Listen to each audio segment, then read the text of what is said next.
திருப்பூர் மாவட்டம் ஆண்டியப்பனூர் ராஜபாளையம் பகுதியை சேர்ந்த அன்பு மனைவி பவளக்கொடி. இவருக்கு தென்னரசு மற்றும் அர்ஜுனன் 2 ஆண் பிள்ளைகள் உள்ளன. இதில் தென்னரசு பாண்டிச்சேரியில் பானிபூரி வியாபாரம் செய்து வருகிறார்.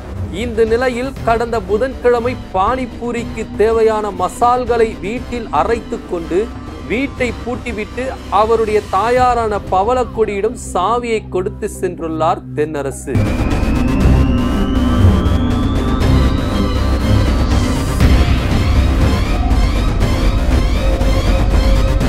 இந்த நிலையில் பவளக்கொடி தனது 2வது மகனான அர்ஜுனன் என்பவர் வீட்டில் வசித்து வருகிறார். அவ்வப்பொழுது தென்னரசு வீட்டிற்கு வந்து வீட்டை சுத்தம் செய்வது, இரவு நேரங்களில் லைட்டை போட்டுவிட்டு திரும்பவும் செல்வது வழக்கம். அதனைத் தொடர்ந்து இன்று வழக்கம் போல் வீட்டிற்கு வந்த பவளக்கொடி வீட்டின் கேட் உடைக்கப்பட்டு இருந்ததை கண்டு மிகவும் அதிர்ச்சி அடைந்துள்ளார். வீட்டின் கேட்டை உடைத்ததை அவருடைய 2வது மகனான அர்ஜுனுக்கும் தகவல் கொடுத்துள்ளார் பவளக்கொடி. பின்னர் அர்ஜுனன் வந்து பார்த்தபொழுது முன்கேட் உடைக்கப்பட்டிருந்ததும் அதே போல் உள்கதவையும் கடப்பாறையால் நெம்பி உடைக்கப்பட்டிருந்ததும் தெரிய வந்தது.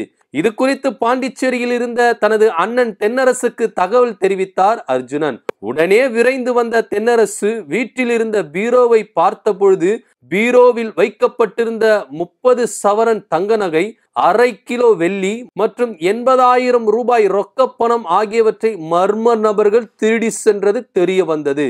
இந்த சம்பவம் குறித்து குறிச்சிலாப்பட்டு காவல்துறையினருக்கு தகவல் தெரிவித்தனர் தென்னரசும் அர்ஜுனனும். பின்னர் விரைந்து வந்த போலீசார் இந்த சம்பவம் குறித்து வழக்கு பதிவு செய்து விசாரணை மேற்கொண்டு வருகின்றனர். மேலும் தென்னரசு பாண்டிச்சேரியில் வேலை செய்வதை அறிந்து அக்கம் பக்கத்தினரே இந்த திருட்டு சம்பவத்தில் ஈடுபட்டனரா அல்லது வேறேனும் மர்ம நபர்கள் இந்த திருட்டு சம்பவத்தில் ஈடுபட்டுள்ளார்களா என போலீசார் விசாரணை மேற்கொண்டு வருகின்றனர்.